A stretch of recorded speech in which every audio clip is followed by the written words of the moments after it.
Bismillahirrahmanirrahim. Assalamualaikum warahmatullahi wabarakatuh.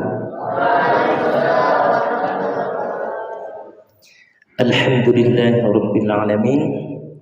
Puji syukur hanya milik Allah, sehingga marilah di pagi yang cerah ini kita sudah memasuki berapa Ramadan? 9. Ya, kita sudah memasuki 9 Ramadan hari ini. 8 ya.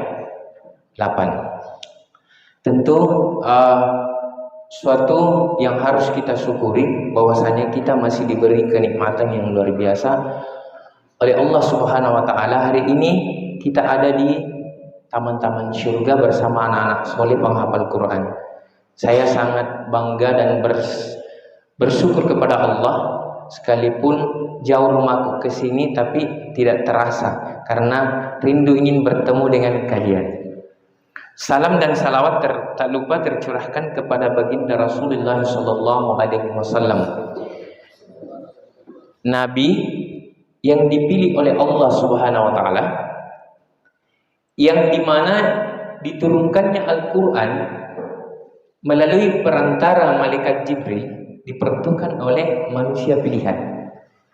Manusia pilihan yaitu baginda Rasulullah SAW, yang paling mulia akhlaknya, yang paling baik tutur katanya, perbuatannya yang tidak ada pun satu keraguan di dalamnya.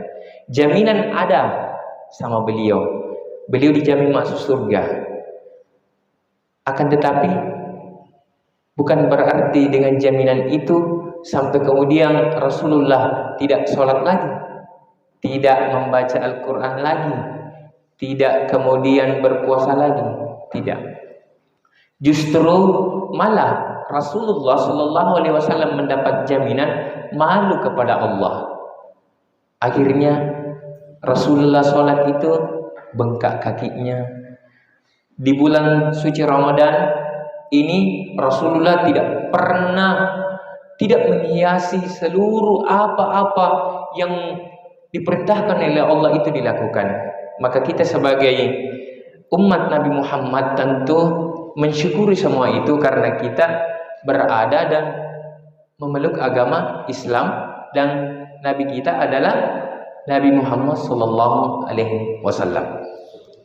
Oke, sebelum kita memasuki materi, jadi materi yang akan saya bawakan pada pagi hari ini adalah adab harian seorang muslim. Adab harian seorang muslim. Nah, sebelum kita memasuki materi ini, saya ingin menjelaskan terlebih dahulu bahwasanya Islam itu adalah agama yang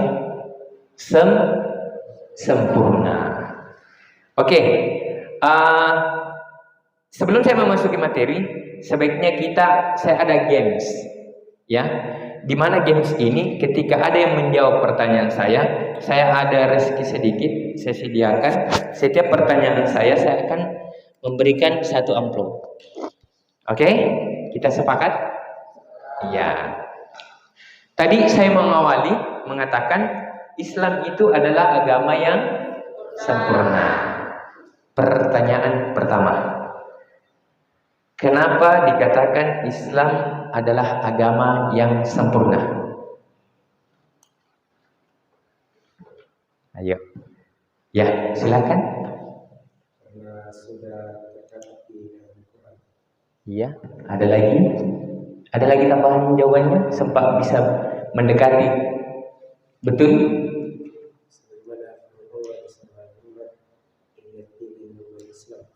Iya.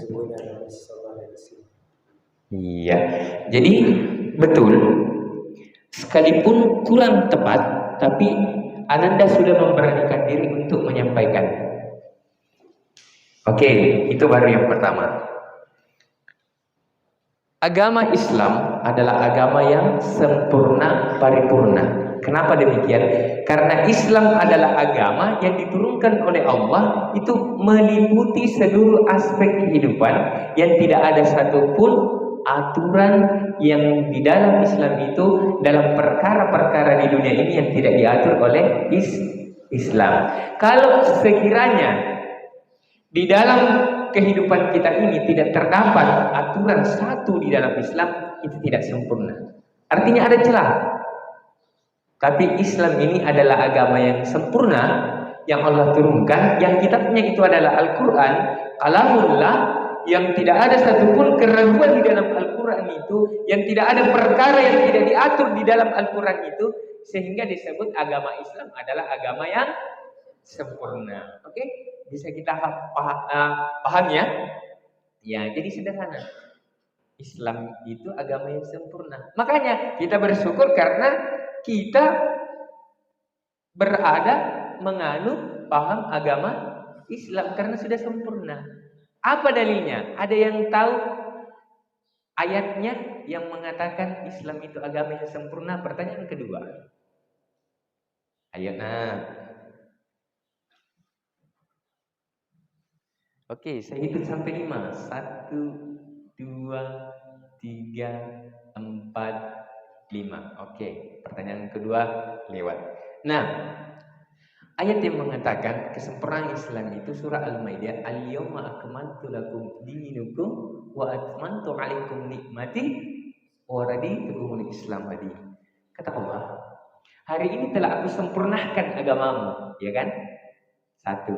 Dan telah aku cukupkan nikmatku untukmu. 2. Dan telah aku ridhoi Islam sebagai agamamu. Oke, ayo berpikir. Pertama, Islam adalah agama yang sempurna. Kedua, kenikmatan di dalam Islam itu Allah telah cukupkan. Nikmat apa lagi yang kita dustakan? Di surah Ar-Rahman banyak diulang-ulang. Kenikmatan apa lagi yang kita dustakan? Dalam Islam sudah kenikmatan itu tidak ada lagi. Dan yang paling terpenting adalah aku ridhoi Islam sebagai agamamu. Bukankah kita mau mengharapkan ridhonya Allah? Menghafal Al-Quran tapi tidak mendapat ridho Allah, sia-sia tidak? Iya. Jadi menghafal Al-Quran sesuatu yang harus kita lakukan, tapi bukan sesuatu yang harus kita sampai berbangga mendatangkan kesombongan pada diri kita. Bisa dipahami? Oke, kita lanjut. Al-Quran diturunkan oleh Allah Subhanahu wa Ta'ala untuk apa?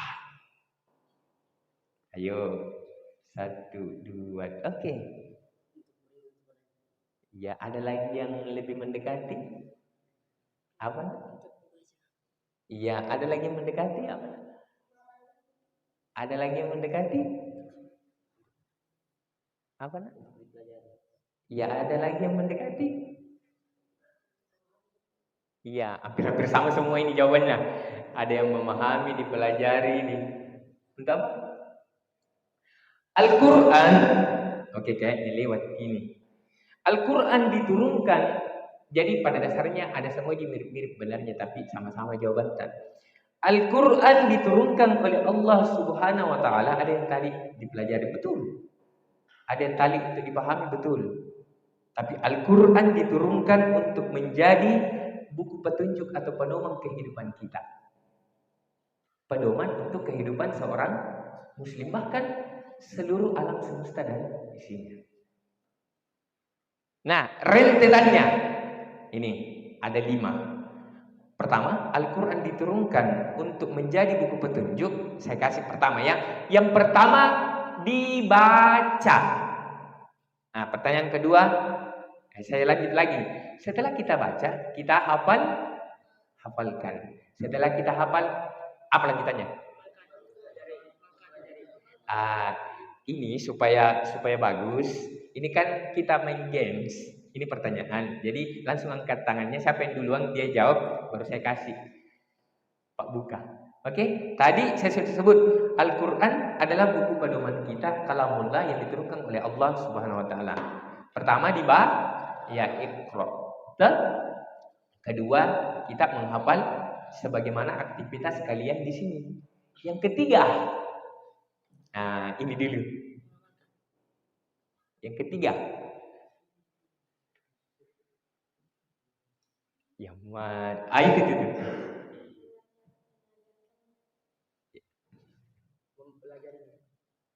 Kita,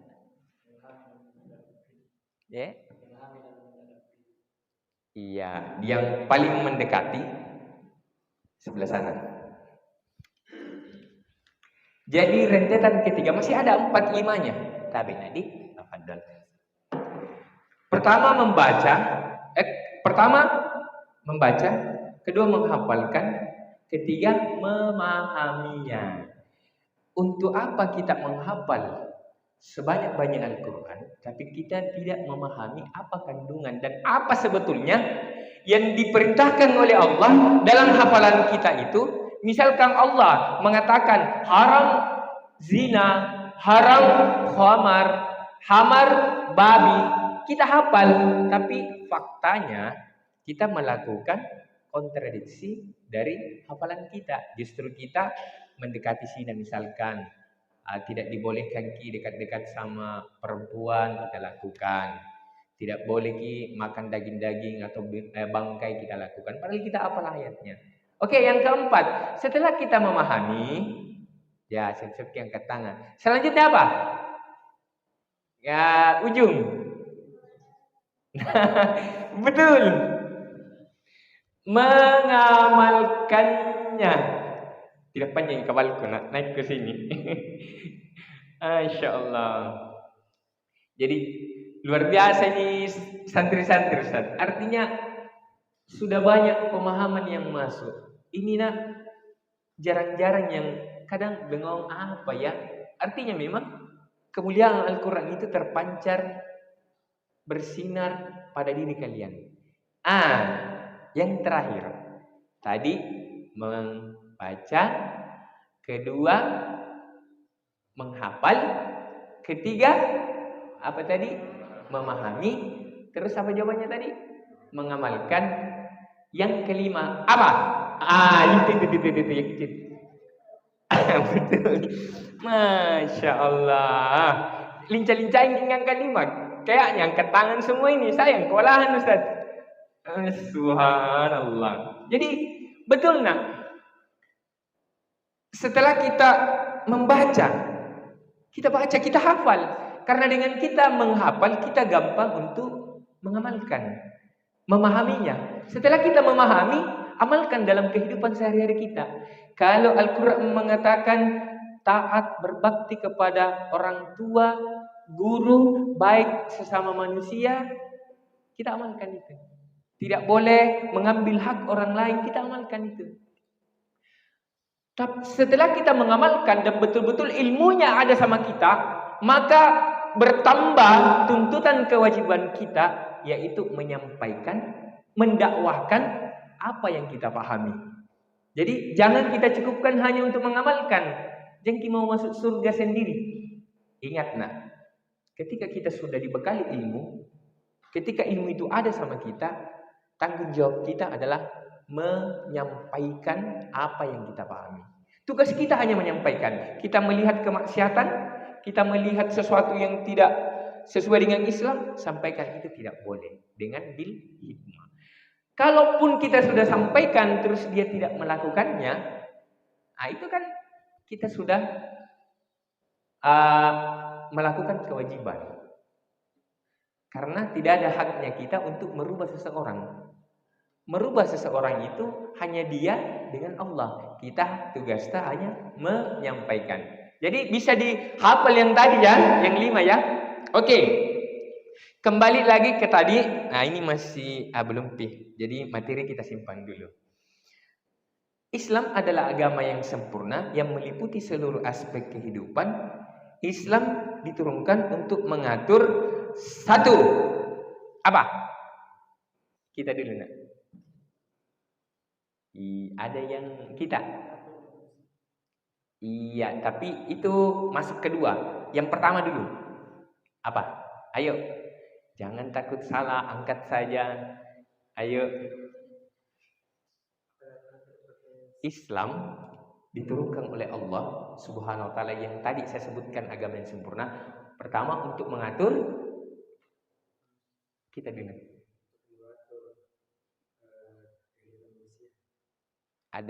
Ada betulnya tapi rentetannya belum tepat. Kita dulu nah.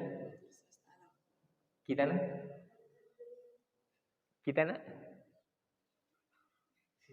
Iya, hampir-hampir sama ini, hampir-hampir, Masya Allah. Oke, jawaban itu ada di rentetan kedua. Islam diturunkan oleh Allah Subhanahu wa taala yang tadi agama yang sempurna untuk mengatur bagaimana manusia itu berhubungan dengan penciptanya, yaitu Allah Subhanahu wa taala. Apa kita? Jadi Islam itu mengatur bagaimana kita kemudian berhubungan dengan Allah. Apa yang tercakup di dalamnya? Salat kita, puasa kita, haji kita, zakat kita. Itu hubungan privasi kita dengan Allah. Jadi Allah mengatur bagaimana kita menyembah dengan yang benar. Tidak hanya sekedar beribadah, tapi ada tuntunan yang dicontohkan oleh Rasulullah. Tahu? Nah yang kedua, ini semua yang dijawab. Islam diturunkan untuk mengatur bagaimana manusia berhubungan dengan manusia, orang lain. Tadi habdul minallah, sekarang habdul minan nas. Nanti hafal kita rentetannya. Jangan mendahului Allah dulu. Allah dulu baru itu rentetannya. Jadi Islam mengatur itu bagaimana kemudian manusia itu berhubungan dengan manusia.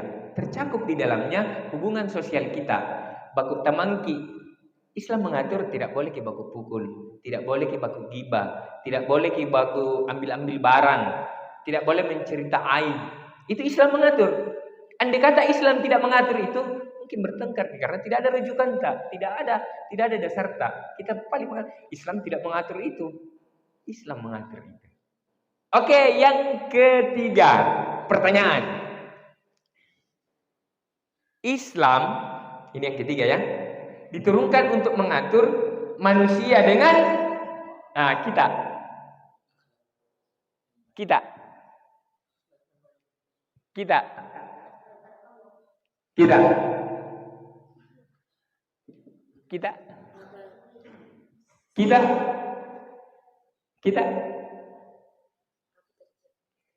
Tadi kan sudah dua nih. Islam diturunkan untuk mengatur manusia dengan sang pencipta Allah. Dua, Islam diturunkan bagaimana manusia itu berhubungan dengan sesamanya. Sekarang yang ketiga, Islam mengatur bagaimana manusia berhubungan. Ya. Oke, kayaknya lewat. Jadi perhatikan baik-baik materinya. Islam diturunkan, ini yang ketiga, bagaimana kemudian manusia itu diatur untuk berhubungan dengan dirinya sendiri. Tidak ada kepikiran? Iya kan? Contohnya seperti apa nak? Contohnya seperti apa? Di dalam diri manusia ada namanya memenuhi kebutuhan jasmani dan ada namanya memenuhi kebutuhan naluri. Jadi ada dua, memenuhi kebutuhan jasmani dan memenuhi kebutuhan naluri. Paham? Jadi saya ulang supaya bisa dipahami. Islam itu mengatur bagaimana manusia berhubungan dengan dirinya sendiri. Dalam hal ini ada dua cakupan, memenuhi kebutuhan jasmani dan memenuhi kebutuhan naluri. Pertama, memenuhi kebutuhan jasmani. Contohnya seperti apa? Iya, saya jelaskan dulu ya. Contohnya seperti apa? Mau ki makan, mau lapar ki makan. Berarti wajib. Ada rasa ngantuk, tidur. Mau ki buang hajat? Iya, kasih keluar. Ketiga yang tadi saya sebut ini, yang muncul dari dalam, kalau mau ki makan, kalau lapar ki makan ki, kalau ngantuk ki tidur ki, kalau mau ki buang hajat, itu memberikan hak kepada tubuh. Kalau tidak dipenuhi itu bisa mendatangkan kemudaratan bahkan kematian. Contoh, kalau lapar ki tidak makan ki kira-kira. Iya, kalau kita tidak makan bisa mendatangkan kemudaratan kepada tubuh kita. Islam tadi mengatur bagaimana kita berhubungan dengan diri kita. Iya kan? Terus kalau mengantuk ki tidur ki. Kalau tidak dipenuhi kewajiban tubuh ini, yang tadi Islam mengatur itu, kita zolim terhadap diri kita. Ya kan? Terus kalau mau ki buang hajat, mau ki beol, cari ki WC. Karena kalau tidak ki kasih keluar, ki bisa mendatangkan sakit perut, ada seperti sebagainya. Ya kan? Nah, ketiga ini tadi muncul dari dalam. Rasa ingin makan itu dari dalam, lapar. Rasa ngantuk itu dari dalam. Apalagi tadi, mau buang hajat itu dari dalam. Sehingga itu wajib untuk dipenuhi. Kalau tidak penuhi, maka kita berdosa. Ya kan? Nah, itu memenuhi kebutuhan jasmani dalam Islam. Nah, yang kedua, Islam mengatur bagaimana kita berhubungan dengan diri kita sendiri dengan memenuhi kebutuhan naluri. Nah, pertanyaannya, bagaimana kemudian Islam mengatur seorang manusia dalam hal ini berhubungan dengan dirinya sendiri untuk memenuhi kebutuhan nalurinya? Ayo Ahmad. Ayo anak soleh, saya ulang pertanyaanku bagi Islam kan mengatur bagaimana kita berhubungan dengan dirinya sendiri. Dalam hal ini, bagaimana Islam mengatur antara memenuhi kebutuhan naluri kita? Ayo. Ya, ada lagi yang lebih mendekati? Apa nak? Ada lagi yang lebih mendekati? Ayo. Apa nak? Iya. Itu tadi termasuk kebutuhan jasmani ya. Menutup aurat, memberi hak tubuh. Ini memenuhi kebutuhan naluri. Ayo jangan takut salah. Ayo, jangan takut salah. Ayo, banyak apa Ahmad? Ya, ayo, ada lagi? Masya Allah. Ya, ada lagi? Apa nak? Masya Allah, ada lagi? Iya. Oke. Jadi luar biasa memang ya. Kita relax. Kita buka pikiran kita sama-sama belajar di sini nah ya. Jadi bagaimana Islam mengatur memenuhi kebutuhan naluri? Saya kasih contoh. Ini ada laptop. Ini laptop saya. Saya manfaatkan untuk misalkan saya pakai bawa materi. Nah, terus bagus skip materiku kita lihat. Bagus ki laptopku. Muncullah naluri kita ingin juga memiliki laptop. Naluri ini muncul ingin memiliki juga sesuatu barang yang dilihat, itu pengaruhnya bukan dari dalam, tapi karena melihat dari luar, eksternal. Ini pengaruh eksternal. Nah, bagaimana caranya kemudian Islam mengatur itu untuk memenuhi kebutuhan kita ini, laptop ini? Bagaimana? Yaitu dengan berdoa kepada Allah, berusaha, berikhtiar untuk memenuhi kebutuhan itu. Itu Islam mengatur. Berdoa, berikhtiar. Tidak karena mau barang, kita paksakan sesuatu yang tidak ada. Saya mau laptop. Tapi tidak ada uangku, tidak nak kasih ke mamaku. Mending saya paksakan mama, paksakan bapak, belikan laptop.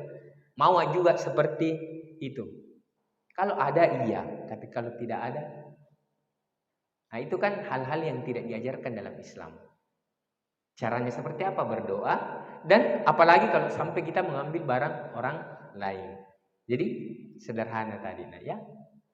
Nah, bisa dipahami? Memenuhi kebutuhan naluri. Oke. Kayaknya rencana saya tidak mau masuk materi kalau belum habis itu. Saya mau habiskan dulu.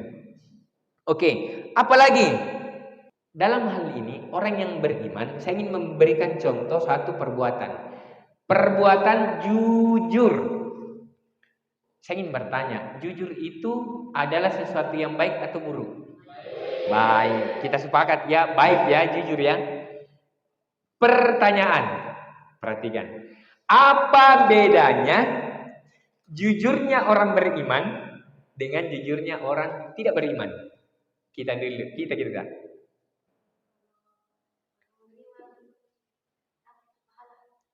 Iya, kalau kita tidak dapat pahala. Iya, sekalipun tidak bisa dia jelaskan secara baik, tapi mendekati benar. Jadi betul. Saya ingin kasih gambaran seperti ini. Jujurnya orang yang tidak beriman, ketika dia melakukan sesuatu, itu harapannya balasan dari manusia.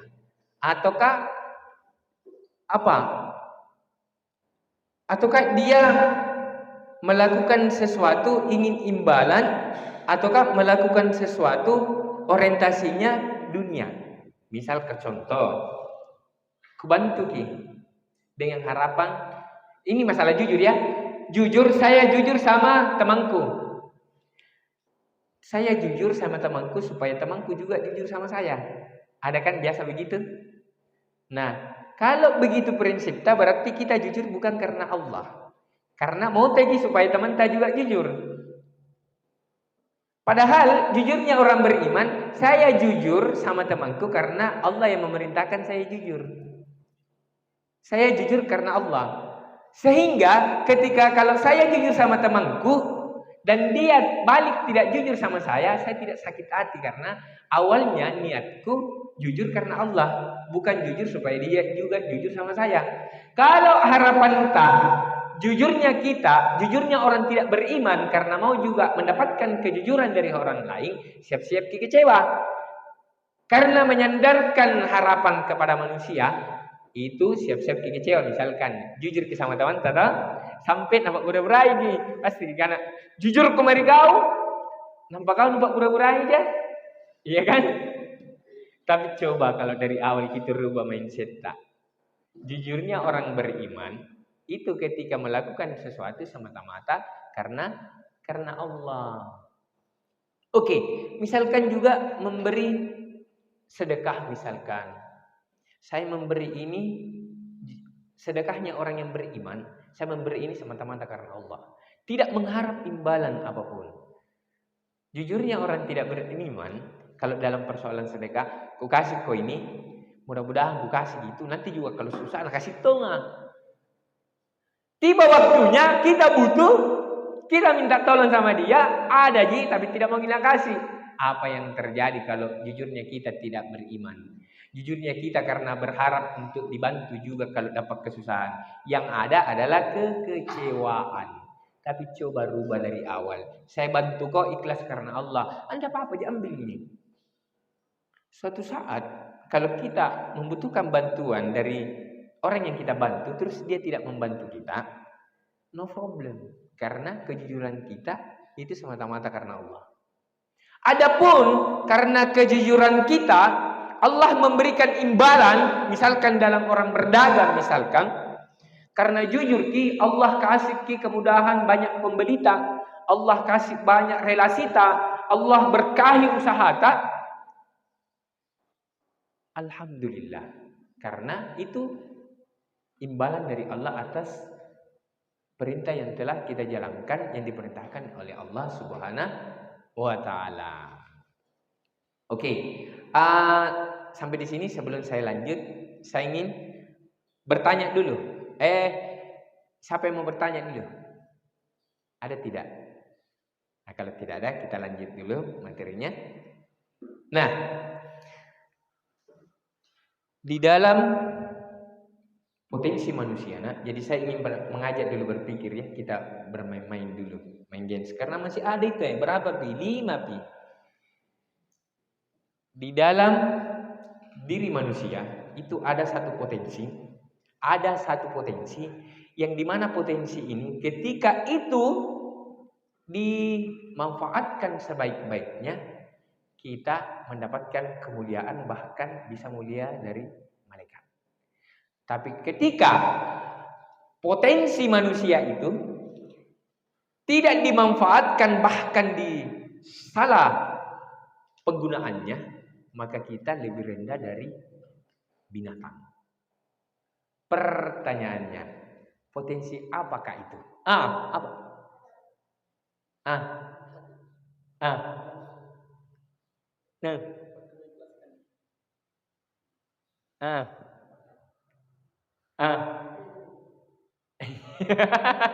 Luar biasa ini. Ayo, sekali lagi, siapa? Potensi apakah itu? Hampir-hampir mendekati tapi tidak ada yang tepat. Oke, kalau tidak, aduh. Satu kali ya. Ahmad, apa? Anas Saleh.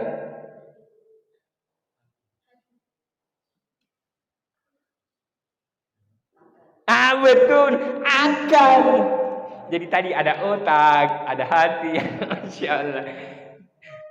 Masya Allah. Iya. Ketika Oke. Kalau bisa dipahami baik-baik, dicatat ya, dihafal-hafalkan. Potensi manusia namanya akal.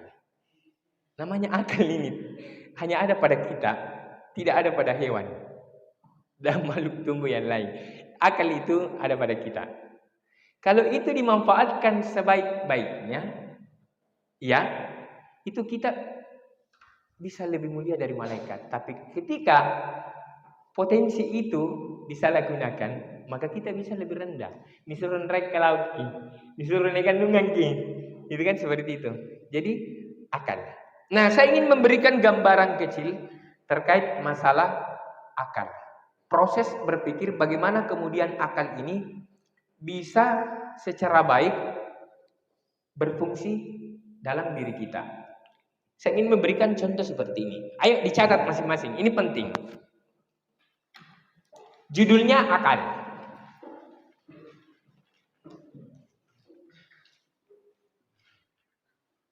Oke. Akal. Jadi akal ini adalah potensi manusia. Akal adalah potensi manusia. Nah, dalam proses berpikir ini, akal itu bisa menyimpulkan sesuatu,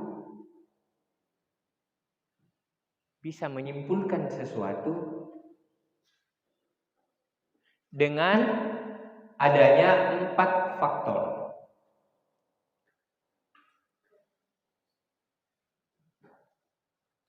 Yang pertama, 1, informasi. Catat. 1, informasi. Sudah? 2,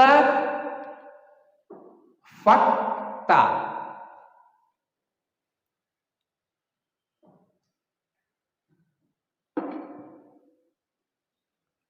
Sudah? 3, sudah tadi fakta. 3, panca indera. Sudah? Yang keempat adalah otak yang sehat. Iya. Coba saya ingin pertama. Yang pertama apa? Yang kedua apa? Yang ketiga apa? Yang keempat apa? Oke, perhatikan baik-baik. Saya ingin memberikan ilustrasi. Ini HP. Pertama tadi apa? Informasi. Ini HP. Sebelumnya, ini kan kita ada potensi tak akal. Allah telah memberikan kita akal. Ini benda namanya HP. Tidak ada informasinya sampai ke saya kalau ini HP. Sehingga ketika sampai sama saya, ini barang. Nah, oke, saya kasih yang sulit-sulit ya. Saya kasih yang yang ini saja, kasih begini. Ini ya, yang di atas bukan yang di bawah. Ini telah sampai sama saya. Faktanya ada. Panca indera saya ada untuk melihat. Otak saya sehat. Tapi ini namanya tidak tahu informasinya bilang apa. Mungkin kita juga tidak tahu gitu. Apa ini? Sekarang saya mau bertanya, karena tidak ada informasi ini apa namanya? Apa namanya ini? Ayo, ada yang tahu? Sulit toh, sekalipun ada akal, tetapi untuk menyampaikan ini apa ketika saya bertanya, tidak kita tahu gitu? Karena informasi kepada kalian anak-anakku belum sampai. Sekarang saya sampaikan ini namanya mic boya, mic eksternal untuk menangkap audio dari depan. Sekarang saya bertanya, ini apa? Karena informasinya sudah sampai ke kalian. Tadi tidak ada yang jawab nih. Sekarang informasinya sudah ada. Iya toh? Berarti dalam proses berpikir akal kita, kalau tidak ada informasi, buntu tidak bisa menyimpulkan kalau itu mic boya. Oke. Apa yang kedua? Tadi fakta. Informasinya telah sampai kepada kita bahwasanya ini HP. Iya kan?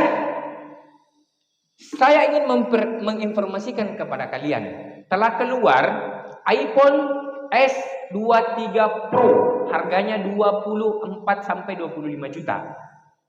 Nah, yang saya mau bertanya sama kalian, karena ini faktanya tidak ada barangnya sama kita. Itu yang saya sebut tadi. Informasinya saya sudah sampaikan toh.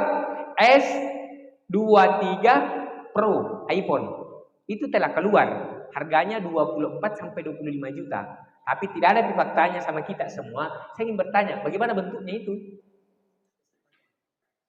Bagaimana? Ayo, bagaimana bentuknya itu iPhone S23 Pro yang harga 24 juta?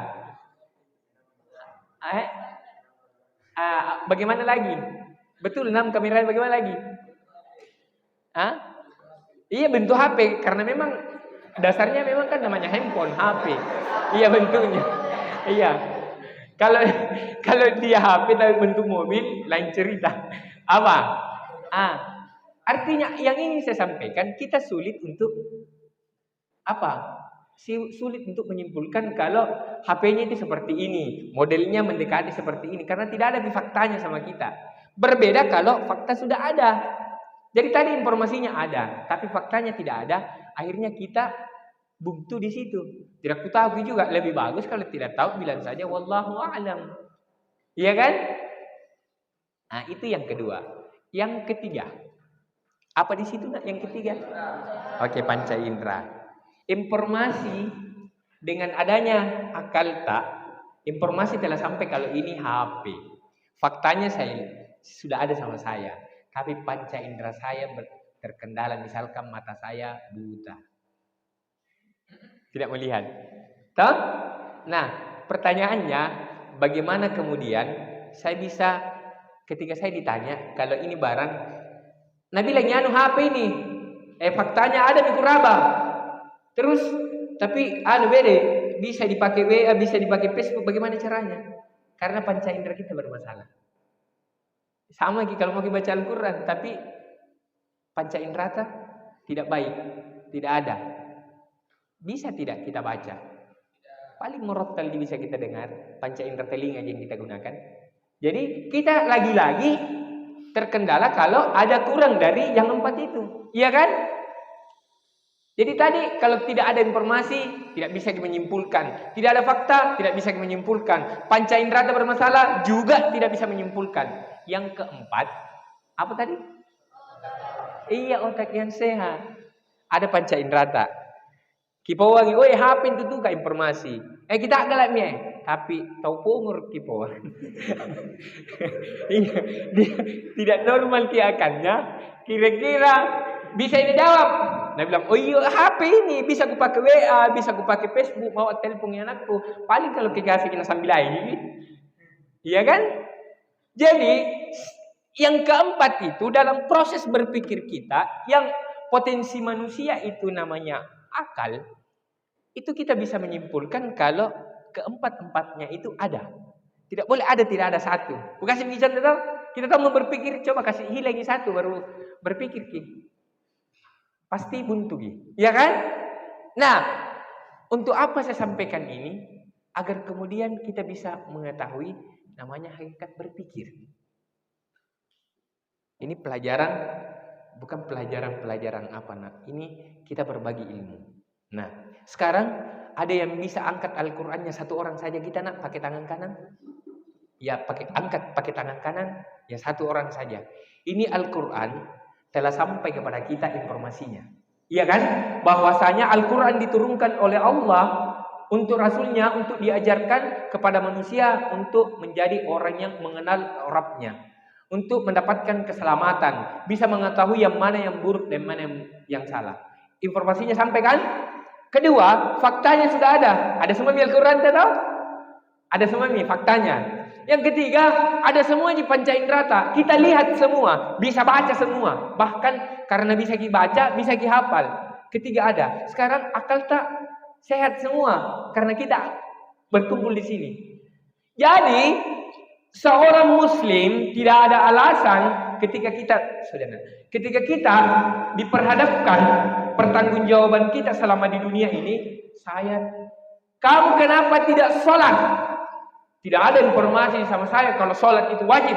Kenapa kamu tidak puasa? Tidak ada yang perintahkan saya bahwasanya itu dilaksanakan di bulan Ramadan. Tidak ada lagi. Informasinya telah sampai. Al-Quran telah sampai kepada kita. Kita punya indera untuk melihat, meraba, mencium, mendengar.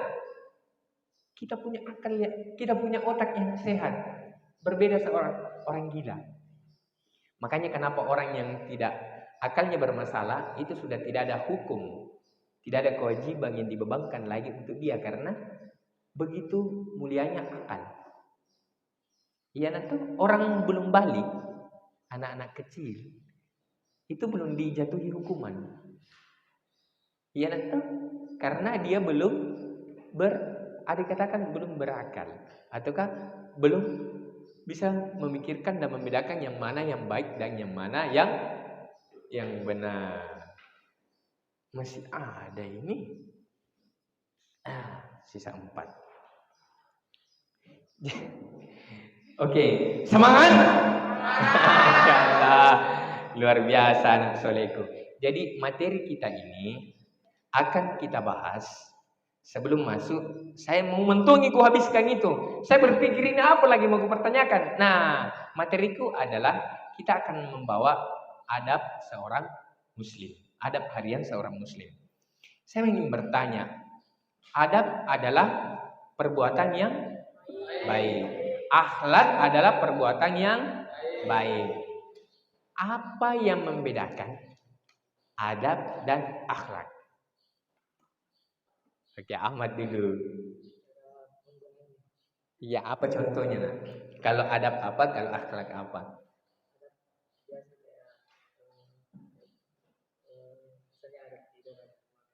Iya, kalau akhlak? Iya. Oke, jadi jawabannya sekalipun belum terlalu mendekat, tapi dia sudah mendekati. Masya Allah. Jadi, iya nak, sebelum kita memasuki materinya tadi, itu sangat luar biasa. Adab seorang muslim itu sangat penting, krusial. Sebelum kita menuntut ilmu terlalu jauh, adab ini menjadi prioritas. Jadi kita harus beradab dulu sebelum berilmu. Akan tetapi adab ini itu bisa kita peroleh dari proses belajar. Sedangkan akhlak itu bisa diraih dari proses implementasi ketaatan kita kepada Allah Subhanahu wa ta'ala. Misalkan diperintahkan ki sholat, diperintahkan ki adab tabaik sama guru ta, itu adalah akan mencerminkan akhlak yang baik. Akan tetapi orang yang berakhlak, orang yang beradab itu belum tentu berakhlak. Mau kasih contoh? Misalkan biasa kita dengar sopan itu orang baguslah adabnya, tapi sayang tidak sholat ki. Biasa dengar. Di satu sisi adabnya baik, tapi di sisi yang lain dia tidak mengimplementasikan akhlak yang baik kepada Allah karena tidak sholat. Iya, saya kasih contoh misalkan orang Jepang itu kalau ketemu, masya Allah, sopannya. Biasa dilihat kan? Ada sampah, dia bersih, terkenal negara yang paling bersih, masyarakatnya dia ambil. Itu adab. Ada barang yang tercecer, tidak mau ngambil, paling dia singkirkan, tujuannya adalah supaya orang yang merasa tercecer ketika dia menelusuri barangnya itu gampang dia temukan. Iya kan? Itu ada baik atau tidak? Baik. Akan tetapi pertanyaannya, adab tadi yang dilakukan oleh yang tidak beriman kepada Allah, apakah kemudian itu bisa disebut akhlak yang baik? Tidak kan?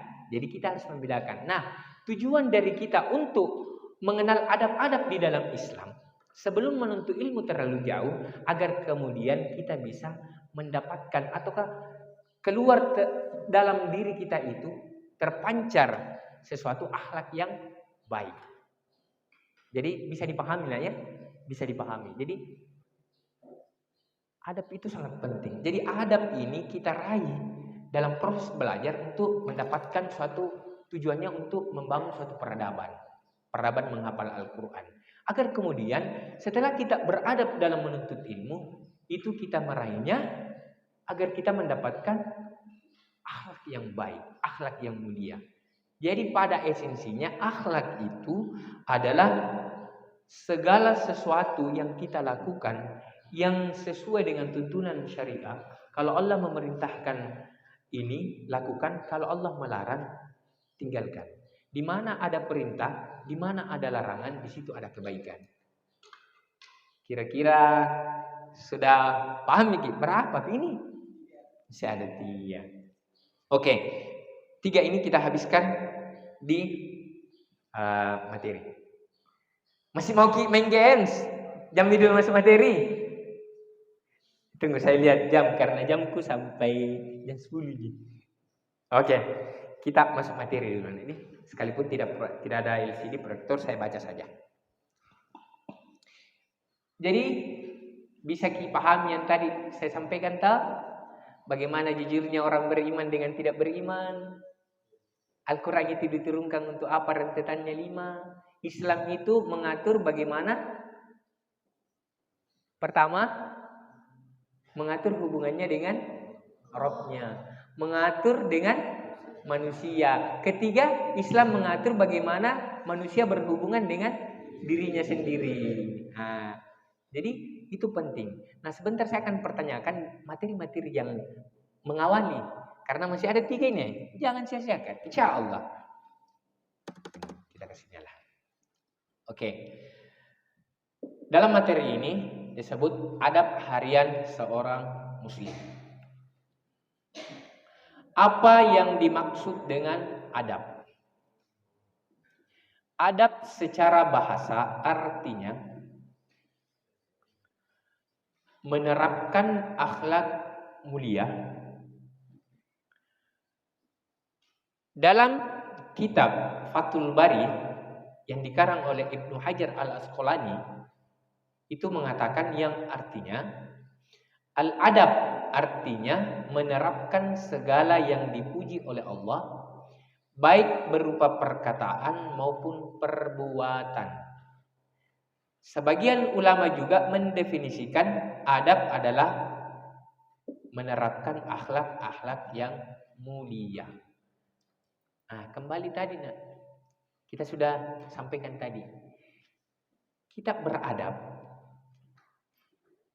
agar kemudian kita bisa meraih akhlak yang baik.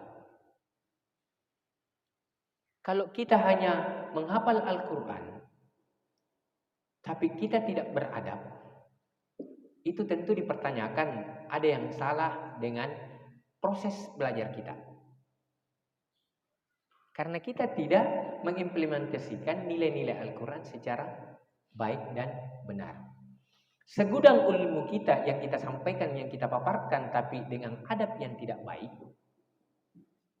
itu akan tidak membuahkan hasil, bahkan mendapatkan caci maki atau seperti apa.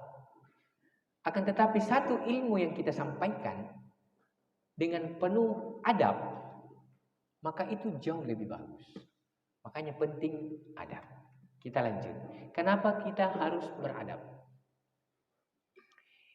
Imam Al-Zahabi rahimullah berkata, penuntut ilmu yang datang di majelis Imam Ahmad rahimullah ada 5.000 orang atau lebih. Di antara 5.000 ini ada 500 menulis hadis yang dipaparkan oleh Imam Ahmad. Sedangkan sisanya yang 4.500 itu duduk mempelajari dan melihat akhlak dan adab beliau. Artinya apa? Saking mulianya adabnya itu Imam Ahmad. Banyak orang yang melihat dia fokus kepada adab. Orang banyak belajar adab dengan akhlak. Jadi lagi-lagi adab ini adalah sesuatu yang krusial dalam kehidupan kita dalam proses menuntut ilmu. Apalagi adab kepada guru. Kalau dipanggil Ki, jangan katakan tunggu. Panggil Ki, iya Ustaz, saya segera datang. Saya anakku kalau kupanggil Ki, Nus, tunggu mak, saya ke situ. Kalau Nabila nyi saja ye, bukan ye nunggu tunggu. Orangnya saya tunggu. Kalau datang ini Nabila ye, paling ku camboin. Oke, kita lanjut. Abdullah bin Mubarak rahimullah berkata, aku mempelajari adab 30 tahun dan belajar ilmu 20 tahun. 30 banding 20, yang mana banyaklah? 30. Dan yang pertama disebutkan adab dulu, baru ilmu. Artinya apa? Pelajari semua adab. Karena nilai-nilai adab ini akan mengantarkan kita, memancarkan pada diri kita menjadi mendapatkan akhlak yang baik. Seperti itu. Mari kita belajar, memulai belajarnya. Jadi kita mau membahas adab-adab harian yang kemungkinan kalian sudah paham. Termasuk anak-anak soleku ini, pertama adalah adab-adab tidur. Mestinya memang ini sudah di luar kepala. Pertama, berwudu sebelum tidur.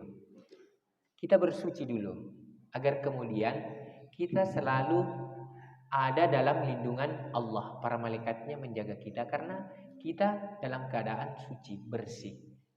Kita diperintahkan untuk berwudu sebelum tidur. Itu adab. Kedua, tidur berbaring pada sisi kanan. Kenapa? Karena itu dicontohkan oleh Rasulullah. Apa yang diperintahkan di situ terkandung kebaikan. Secara medis, saya pernah dulu dirawat di rumah sakit. Sakitku paru-paru. Nah bilang itu dokter kan, kalau baring kita jangan kita indis di sini, karena di sini jantung dan paru-paru. Kita balik begini. Padahal jauh sebelum dokter itu menyampaikan, Islam sudah menyampaikan kepada kita berbaring apa? Berbaring pada sisi kanan supaya tidak ditindis kini. Ini secara medisnya. Seandainya pun tidak ada penjelasan secara medis, tapi ada tuntunan Al-Quran dan hadis yang memerintahkan kita untuk melakukan itu, maka kita lakukan. Karena kita berbuat sesuai perintah. Asasnya bukan asas manfaat. Ya kan?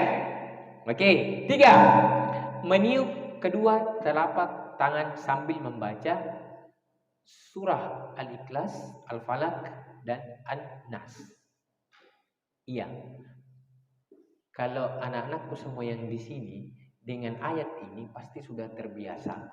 Tapi mari kita lebih membiasakan diri lagi untuk memahami artinya. Sebagaimana tadi saya sudah menjelaskan rentetan dari Al-Quran. Pertama di ba, kedua, ketiga, keempat, kelima, mendakwakan atau mengajarkan. Jadi gitu Kalau kita terbiasa membaca artinya ini, maka kita akan gampang terkesima ataukah tersentuh bahwasanya memang betul-betul kenapa Allah memerintahkan kita, karena kandungan ayat ini luar biasa. Menyebut kebesaran Allah, menyandarkan segala sesuatunya hanya kepada Allah, minta perlindungan hanya kepada Allah. Oke, yang keempat, membaca ayat kursi sebelum tidur. Lagi-lagi Kalau kita sudah terbiasa membaca ayat ini dan memahami artinya, dan kita implementasikan dalam kehidupan kita, maka rugi rasanya kalau kita tidak mengamalkan ayat kursi ini. Yang kelima, membaca doa sebelum tidur. Saya mau bersama-sama kita baca doa tidur. Saya tidak mau sebutkan di sini karena saya yakin kalian sudah hafal betul itu.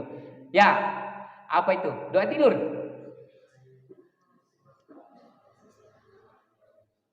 Masya Allah, ya. Oke, tadi doa sebelum tidur. Sekarang doa adab-adab bangun tidur. Jadi kesempurnaan Islam itu meliputi seluruh aspek kehidupan. Persoalan tidur dan bangun tidur itu ada adab dan aturannya. Pertama, membaca doa pada saat bangun tidur. Doanya Alhamdulillahilladzi ahyana ba'dama amatana wa ilaihin nusyur. Iya, kita diperintahkan ketika kita berdoa, sandarkan segala sesuatunya dulu hanya kepada Allah. Segala puji bagi Allah, menghidupkanku dan mematikanku, dan kepadanya lah kita kembali. Kita dikembalikan. Barang siapa yang ketika bangun di tidurnya pertama sekali, terus langsung mengingat di mana HP-ku itu, tidak menyandarkan dulu pujian kepada Allah, apalagi tunda-tunda sholatnya, maka aktivitas kita itu akan hilang keberkahannya. Makanya begitu bangun tidur langsung ingat, sholatku kepada Allah. Langsung berdoa, Alhamdulillahilladzi, segala puji bagi Allah yang menghidupkanku. Jadi kita memang harus sudah di luar kepala itu. Yang kedua, mencuci tangan sebelum memasukkan tangan ke dalam bejana atau melakukan aktivitas lain. Jadi tangan kita ini begitu bangun tidur, jangan sembarang pegang dulu. Jangan pegang muka atau pegang-pegang tamantak dulu. Pergi dicuci dulu. Karena kekhawatiran ketika dalam tidur kita itu boleh jadi kita memegang hal-hal yang kotor misalkan. Kita memegang kemaluan misalkan. Itu segera kita membersihkan. Jadi jangan dikasih turun dulu di baskom tak. Apalagi kalau ada kolam bersama, baru bangun tidur langsung celuki dulu tak. Yang dicuci dulu, baru kita lanjut. Yang ketiga, bersiwak.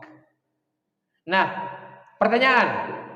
Oke, masih ada 3. Di sini saya bilang bersiwak. Apa itu siwak? Ya, yang di depan sekali apa nak? Iya, seperti penggantinya siwak sekarang yang kita biasa ganti apa dipakai? Betul. Jadi bersiwak, sikat gigi. Iya nak toh? Keempat, berwudu untuk menghilangkan malas. Jadi berwudu itu tujuannya agar menghilangkan rasa malas. Karena begitu bangun tidur masih doing itu setan di sini. Maka segeralah untuk berwudu. Yang kelima, bersegera untuk sholat jika bangun pada waktu sholat. Jangan ditunda-tunda. Kalau santri insya Allah mudahkan. Nah, tadi adab tidur, bangun tidur. Sekarang adab keluar masuk toilet. Yang pertama, kita diperintahkan untuk berdoa sebelum masuk toilet. Apa doanya? Allahumma inni a'udzubika minal khubuthi wal khaba'ith. Kita diperintahkan dengan menyebut nama Allah yang Maha Pengasih lagi Maha Penyayang. Yang Allah, sesungguhnya aku berlindung kepadamu dari setan-setan lelaki dan setan-setan perempuan. Artinya apa? Sebelum kita masuk, kita diperintahkan agar kita terhindar dari godaan-godaan setan yang ada di dalam WC. Karena WC itu tempatnya syaitan. Jadi kita harus berdoa. Jangan sampai di dalam pergi baru berdoa. Ada yang lupa itu? Ku lupa di luar berdoa. Di dalam pergi. Di dalam aku baca deh. Jadi kita membaca sebelum masuk. Karena berdoa sebelum masuk WC. Kalau kita berdoa di dalam, itu bahkan menjadi haram. Tidak boleh. Karena menyebut nama Allah di dalam dengan lafaz itu tidak boleh. Jadi sebelum ya 2. Masuk ke WC terlebih dahulu dengan kaki kiri, Masya Allah. Keluar Pak dengan kaki kanan. Lagi-lagi berbeda kalau kita mau masuk masjid, rumahnya Allah, mendahulukan yang kanan. Kalau tempat kotor mau dimasuki, itu mendahulukan yang kiri, pakai yang kiri. Oke. Tidak menghadap kiblat ataupun membelakanginya. Jadi kalau misalkan mau buang hajat, buang air kecil, kalau kiblat ke sana, kita hadap ke sana atau ke sana. Jangki antara ke depan atau membelakanginya. Oke? Paham? Tidak berbicara dalam toilet. Nah, ini penting. Adabnya. Kanannya boleh kelo lalang. Apalagi sampai murok jadi di dalam, jangan ke. Tiba-tiba kelong kena kelentuk juga setan, balas ini, lari. Jadi jangan. Makanya kita tidak dibolehkan untuk berbicara di dalam. 5. Saat beristinja atau buang kotoran tidak menyentuh kemaluan dengan tangan kanan. Lagi-lagi kita tidak dibolehkan, tidak dianjurkan untuk menggunakan tangan kanan itu dengan yang kotor selama ada yang kiri. Yang ketujuh, tidak berlama-lama di toilet jika hajat telah selesai. Begitu hajat kita selesai, kencing dengan baik, selesai, keluar dengan baik, sempurna, merasa minggu bersih, cepat-cepat minggu keluar. Jangan lama-lama di dalam. Kalau lama-lama nampak video ini setan. Nah, kencingin nanti kepala apa? Jadi bersegera untuk keluar kalau selesai nih hajat tak. Yang kedelapan, mengucapkan doa setelah keluar toilet, doanya Gufronak. Oke, adab berpakaian. Adab berpakaian juga diatur loh dalam Islam. Kan tadi kita sudah bahas, Islam adalah agama yang sempurna, yang meliputi seluruh aspek kehidupan. Nah, masalah berpakaian itu mencakup apa tadi, Nak? Islam mengatur hubungan antara manusia dengan dirinya sendiri. Iya. Kita diperintahkan untuk berpakaian menutup aurat. Iya, karena Islam mengatur itu. 1. Gunakan pakaian yang halal, menutup aurat, dan tidak menyerupai lawan jenis dan orang kafir. Penting ini kita pahami. Kita berpakaian pakaian halal. Jangan pernah berpakaian yang bukan miliknya kita. Adapun kalau miliknya orang lain, kita minta izin dulu, saya pinjam dulu baju tak. Ya kan? Nah, yang kedua, terus jangan menyerupai lawan jenis. Kalau laki-laki jangan dipakai baju perempuan.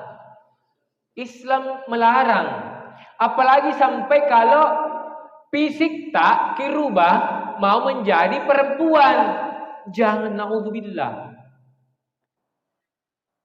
Saya kira itu orang yang laki-laki mau narubah dirinya jadi perempuan, orang tak liwat-liwat, orang tak talekang, orang yang tidak mensyukuri segala nikmat yang telah Allah berikan. Allah lebih tahu kau itu dijadikan laki-laki bukan perempuan. Sedangkan Allah lebih tahu kau lebih berguna kalau jadi perempuan, kasih jadi kau perempuan. Ini sudah dikasih jadi laki-laki, menjadi pemimpin mau jadi perempuan. Makanya Allah melaknat. Tidak boleh. Jadi tadi menyerupai lawan jenis itu berpakaiannya kita tidak boleh. Dan yang ketiga menyerupai orang yang kafir. Apalagi dalam beribadah. Itu tidak boleh kita menyerupai sedikit pun. Karena kita juga punya identitas. Agama Islam sudah jelas. Tadi sudah jelaskan. Kurang apa lagi dalam Islam? Sempurna. Tadi surah Al-Maidah dihafal kita apa? Pasti dihafal. Sudah sempurna, kenikmatan sudah tidak ada nikmat lagi. Dan Islam telah meridhoi agama kita. Ngapain kita harus menyerupai agama lain? Sempurna kok agama kita. Yang kedua, mengenakan pakaian mulia dari kanan, melepaskannya mulai dari kiri dan berdoalah. Kembali lagi dalam Islam itu mendahulukan kanan-kanan itu, kecuali masuk WC tadi, itu menjadi prioritas karena apa? Rasulnya senang dengan kanan. Jadi pakai baju kanan dulu baru kiri. Yang ketiga, mengenakan pakaian mulai dari kanan, melepas mulai dari kiri. Sekarang adab makan. Oke. Adab makan, hendaknya berusaha memilih untuk mendapatkan makanan dan minuman yang halal dan baik serta tidak mengandung unsur-unsur yang haram. Ini adab sebelum makan. Nah, saya ingin memberi gambaran ini terkait masalah makan dan minum. Oke, silakan perhatikan. Materi kita sangat sederhana, tapi kita buat untuk menarik. Anggaplah ini contoh air minum. Ini ya, contoh air minum. Oke. Yunus ambilkan air, ada air aqua di situ? Tidak ada. Itu mau gelas ke bawah sini supaya gampang ina pahami anandaku. Oke.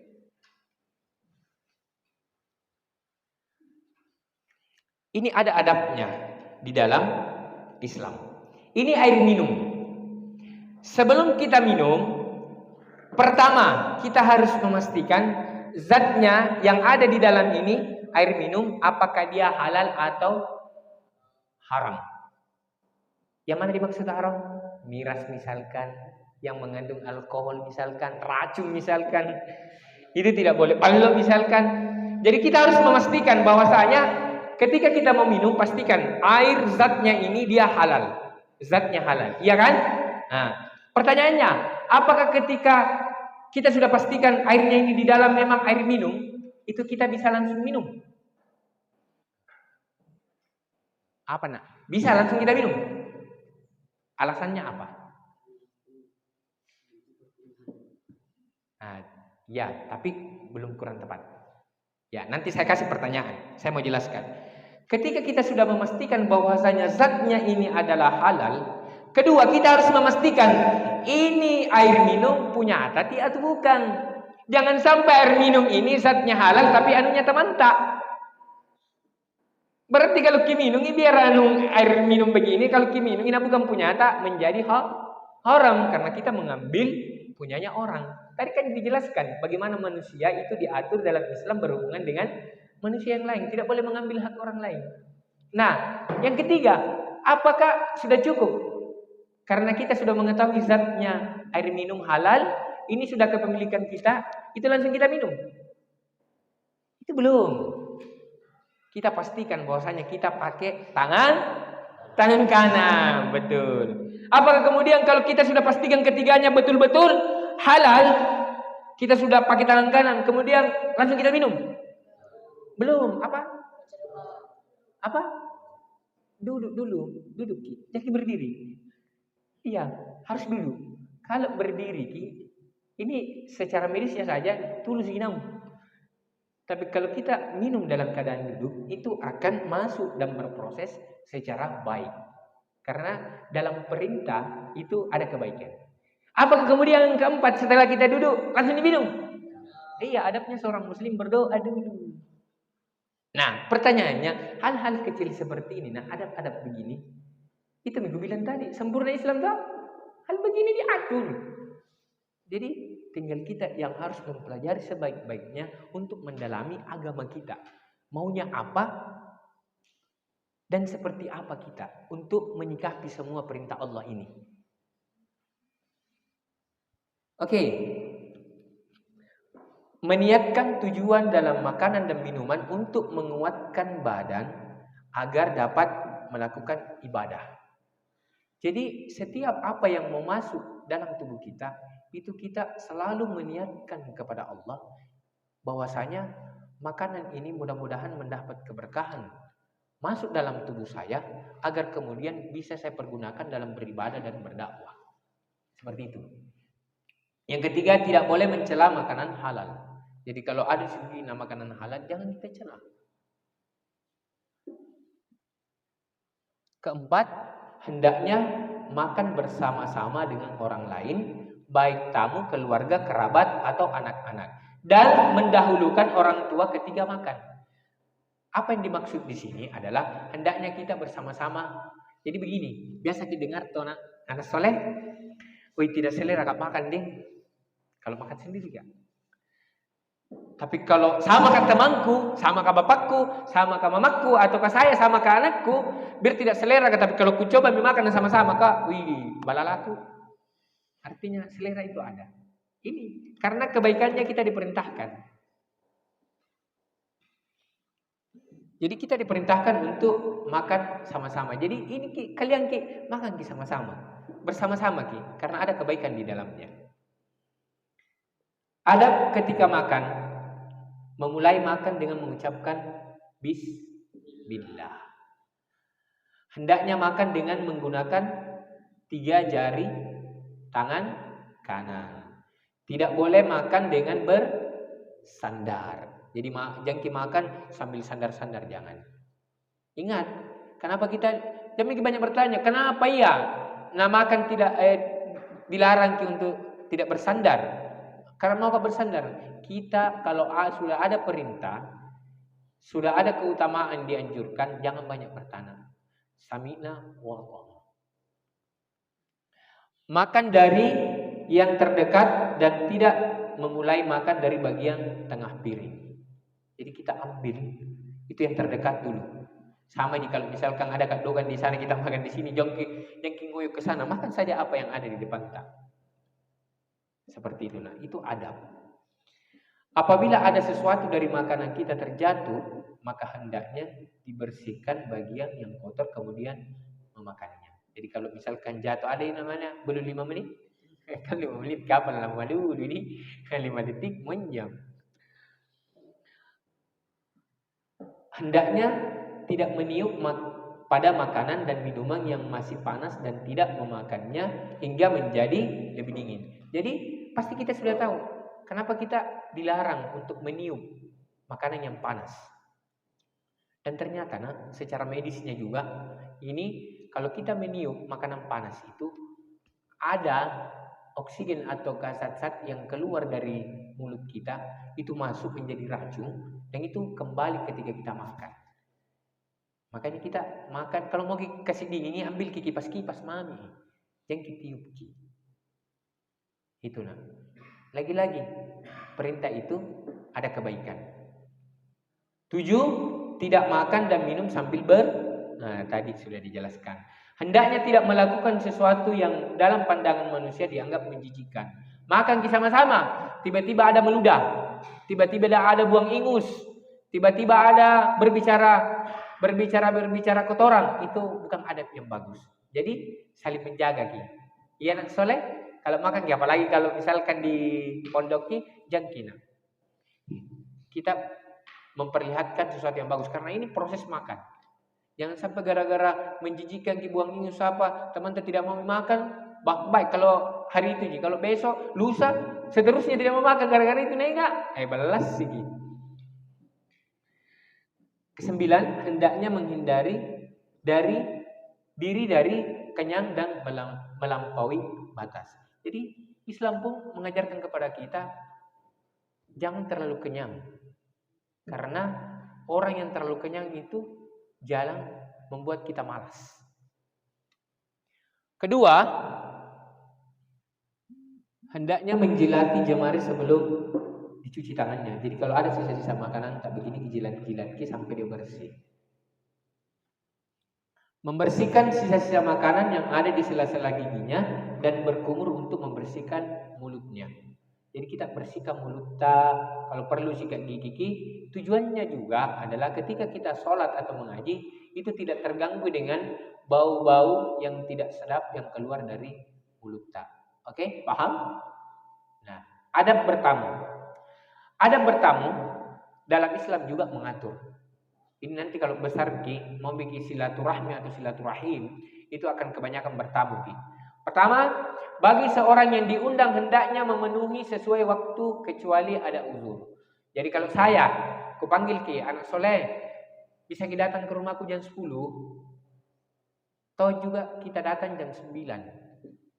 Saya bilang jam 10 karena sudah minggu prediksi jam 10 lebih baru masak makanan di rumahku. Datang jam 9. Merasa terganggu karena mau saya masak dulu kuhidangkan gitu mau kasih ki, tapi kita datang kita terpaksa kulayani dengan kosong. Jadi ini adab, kecuali ada uzur. Kedua, hendaknya tidak membeda-bedakan siapa yang mengundang, baik orang yang kaya ataupun orang yang miskin. Jadi kalau ada panggil kita manta atau ajam maki sana deh, anu miskin itu ang menjelik rumana. Tidak ada juga makanannya. Kalau si satu teman tak panggil ki, ke sana ki, sampai di sana itu mau makan, langsung kita kasih makanan. Kasih ki apa dimau. Jangan pernah membeda-bedakan. Karena kalau kita melakukan membeda-bedakan teman-teman, ambil pergi ide dirita. Kalau juga ada teman tak yang nantinya kipanggil, nana beda-bedakan ki juga dapat dibandingkan ki dengan orang lain. Yang ketiga, menghindari waktu ketika bertamu sebelum subuh, setelah duhur, dan setelah isya. Jadi ada 3 waktu yang harus kita perhatikan. Jangan bertamu sebelum subuh karena orang kemungkinan masih tidur atau beribadah. Jangan bertamu setelah duhur karena itu waktu istirahat. Kalau mau kita datang ke rumah orang, jangan kecuali ada janji, ada akad sebelumnya. Jangan kita datang duhur, penalik bagi doro, tegi mai bertamu karena orang lagi tidur siang. Dan jangan bertamu di waktu sudah isya, setelah isya, kecuali ada akad sebelumnya, ada perjanjian. Kalau datang sesudah isya, orang mengantuk, mami tidur punya anak rumah. Ada tuh itu orang datang bertamu di rumahnya temannya, ada mengantuk mau temannya, mengantuk mau orang tuanya, dia masih menceritai. Itu adab. 4, masuk dengan seizin tuan rumah dan tidak mengintip ketika belum dibuka pintu. Assalamualaikum. Belum dibukakan pintu, bahkan jawabannya belum dijawab salamnya, pergi lagi di jendela iya. Assalamualaikum. Belum dijawab, jendela satu lagi.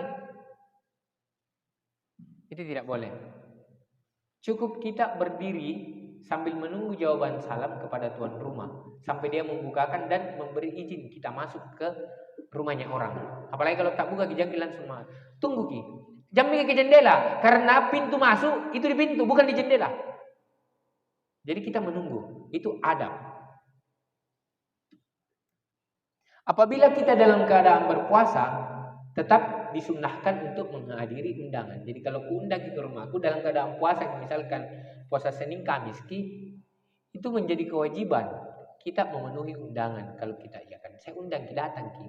Persoalan kita mau geser lagi puasa tak di sana karena puasa sunnah untuk mencicipi hidangan yang kami hidangkan, itu terserah dari kita. Tapi memenuhi kewajiban kecuali ada unsur syar'i yang kemudian membatalkan undangan itu, maka itu dibolehkan. Yang ketujuh, seorang tamu meminta persetujuan tuan rumah menyantap, tidak melihat-lihat ke arah tempat keluar perempuan, tidak menolak tempat duduk yang telah disediakan. Jadi kalau datang bertamu ke teman tak, terus kasih ki silahkan duduk di situ. Masa di situ, oh terus itu bagus ada sofa. Jangan ki. Kalau bilang teman tak di situ mikir dulu. Jangan pergi di sofana. Mungkin jangan sampai kalau di sofana lagi dimarahin nanti sama makna sebentar. Jadi itu adab. Kalau bilang teman tak sini dulu di paladang ki dulu, di tala-tala ki dulu, di teras ki dulu. Di situ ki dulu. Jangan langsung. Apalagi sampai mata tak kiri kanan melotot melihat barang-barangnya, rumahnya teman tak, itu jangan. Itu bukan adab seorang muslim. Hendaknya seorang berusaha semaksimal mungkin agar tidak memberatkan tuan rumah dan memperhatikan durasi ketika bertamu. Contohnya begini kalau datang bertamu sama teman tak, jangan bilangnya, oh ya ada ji makanan dong, ada ji ayam bisa dimakan. Kalau ada ji syukur ki, tapi kalau tidak ada, nama malu napaksakan ni. Itu namanya jangan memaksakan. Terus jangan perhatikan ki durasi waktu tak. Kalau pergi bertamu di teman tak, paling lama setengah jam mau. Bosan ki nanti lihat. Apalagi ada orang tuanya, misalkan ada mau pergi, mau minta tutup pintu, tapi Nabi lagi, ada teman anakku. Lama setengah jam nih. Nama mau pergi nih. Kita tidak merasa. Apa dapat boleh pakai butin aja bani merasa. Itu adab. Jadi perhatikan. Jadi perhatikan itu anak soleh. Jika seorang tamu datang bersama orang yang tidak diundang, ia harus meminta izin kepada tuan rumah. Ahmad mengundang siapa nama Tanah Soleh? Arya. Mengundang Arya, cuma sendiri. Tapi Arya memanggil temannya tanpa sepengetahuan Ahmad. Nah Ahmad ini porsi yang disediakan cuma dia. Ataukah hadiah yang mau kasih cuma dia. Ini Arya tidak sampaikan nih ke Ahmad. Bilang bawa ke teman 3. Datanglah ke rumah. Akhirnya Ahmad tidak jadi memberi apa yang sebelumnya mau diberikan. Karena salah lagi. Mau bawa teman tidak bilang-bilang. Minta persetujuan tuan rumah dulu. Ahmad bawa ke teman 3 nih. Bisa ji. Ijangko. Ikau tonji nih makanan mau ku kasih. Kalau ada kau aku kasih. Bagaimana tanggapannya teman-teman yang lain. Itu adab. Sebagai tamu, kita dianjurkan membawa hadiah untuk tuan rumah karena hal ini dapat mempererat kasih sayang antara sesama muslim. Jadi kalau datang ke rumah bertamu Ahmad, biar tidak tahu Ahmad, kalau ada misalkan pulpenta 2 ji, aku bawa Ahmad 1 deh. Itu saling memberilah hadiah di antara kalian. Karena itu sesuatu kebaikan dan itu adab. Seorang tamu hendaknya mendoakan orang yang memberi hidangan dengan doa. Jadi berdoa ki. Kalau sudah kita kasih makanan, teman tak misalkan datang ki diundang, berdoa kita. Ya Allah, berikanlah makanan kepada orang yang telah memberikan makanan kepadaku dan berikanlah minuman kepada orang yang telah memberikan minuman kepadaku. Yang terakhir, adab menguap. Ada tadi saya lihat menguap, dia bebaskan saja. Dia loss. Itu ada adabnya nak. Ya, menguap ditutup sebisa mungkin. Ditutup sebisa mungkin, dirapatkan bibir. 1 menahan mulut sebisa mungkin, yaitu dengan cara menggabungkan bibir sebisa mungkin atau menutup dengan tangan. Jadi kalau mau kita menguap, nanti bisa kita klang pakai tangan tak. Menjaga lisan agar tidak berkata kata baik sedikit maupun banyak pada saat menguap. Adapun menguap itu dari setan, maka hendaknya ia menahannya sebisa mungkin. Jika ia menguap sampai mengeluarkan suara nah nikmati sekali itu menguap setan itu di sekitar tertawa. Nah ketawa ini. Jadi kalau sudah ketawa lompat juga masuk. Jadi kalau ada yang menguap dalam satu pekan saja dia menguap tidak pernah tutup, sebentar itu mau diruqyah karena banyak dulu setan masuk. Iya kan? Adab bersin. Adab bersin, hendaknya orang yang bersin untuk menutup wajah dengan tangannya, merendahkan suaranya dan tidak secara sengaja mengeraskan suaranya. Wacing! Itu tidak boleh. Dianjurkan kepada orang yang bersin untuk mengucapkan alhamdulillah sesudah ia selesai bersin. Wajib bagi setiap orang yang mendengar ini wajib ya. Wajib bagi setiap orang yang mendengar orang bersin dan mengucapkan alhamdulillah untuk melakukan kepadanya yaitu doa yarhakumullah. Dan orang yang bersin tadi kembali mengucapkan yaitu dengan mengucapkan yahdikumullah. Begitu pentingnya adab-adab di dalam Islam itu kita perhatikan. Bagaimana kemudian semoga dengan adab-adab yang kita lakukan yang tadi, yang kita lakukan adab bangun tidur, sebelum tidur, masuk WC, keluar WC, masuk masjid, keluar masjid, menguap, bersin, makan, minum. Kalau itu kita implementasikan dalam kehidupan sehari-hari kita, maka tentu itu adalah ladang pahala untuk kita. Kita seorang beriman kepada Allah, jangan pernah mensia-siakan adab-adab itu, karena sesungguhnya semua ketika kita implementasikan itu berbuah pahala. Maka bersyukur kita orang yang paham dengan itu nak. Kalau kita sudah paham terus tidak melakukannya, melaksanakannya, kita rugi. Iya nak ya? Jadi saya ingin mengajak kepada anak-anakku, prioritaskan adab. Adab membaca Al-Quran ada. Adab berinteraksi dengan guru ada. Adab bersama keluarga ada. Itu semua ada adabnya. Kita beradab agar kemudian kita bisa mendapatkan nilai-nilai akhlak yang baik. Dari awal kita sudah menceritakan banyak untuk menggugah pemikiran kita untuk berpikir seperti itu. Sebelum saya mengakhiri materi, ada mau bertanya? Sebelum masuk materi kedua, kalau tidak ada, saya ingin menghabiskan amplop yang ada tinggal 2. Yang pertama saya mau kasih pertanyaan. Saya mau lihat kefokusannya. Pertama tadi, itu sebelum saya memegang mic ini, begitu saya pegang, saya beri salam. Saya perkenalkan nama saya, ada nama lengkapku. Siapa namaku? Iya, siapa? Ada yang tahu? Ada yang tahu? Ada yang tahu? Oke, kita lewat. Jadi saya tadi bilang namaku Rahim Daeng Naing. Itu tadi. Oke, saya ingin menghabiskan 2 ini memberikan kepada orang yang fokus membaca materi, melihat dan menyimak materi itu dari tadi. Sebelum saya mengakhiri. Oke. Tentu saya sangat bersyukur kepada Allah karena telah diberi kesempatan bersama anak-anak soleh yang luar biasa, yang saya minta kepada kalian doakan kami dalam mengemban dakwah ini. Kami keliling di beberapa sekolah membawa materi seperti ini, bukan mengajar sebetulnya, tapi kami juga dalam proses belajar. Jadi saya sangat memohon kepada anak-anakku yang soleh, doakan kami semua, semoga kami terus diistiqomahkan, dimudahkan langkah kami dalam berdakwah. Begitupun kalian. Ya nak ya, doakan kami. Mudah-mudahan Allah mempertemukan kita kembali dalam sesi-sesi yang lain, terutama di surganya Allah nanti. Terima kasih banyak atas segala perhatian. Mohon maaf atas segala kekurangan. Yang benar itu datangnya dari Allah.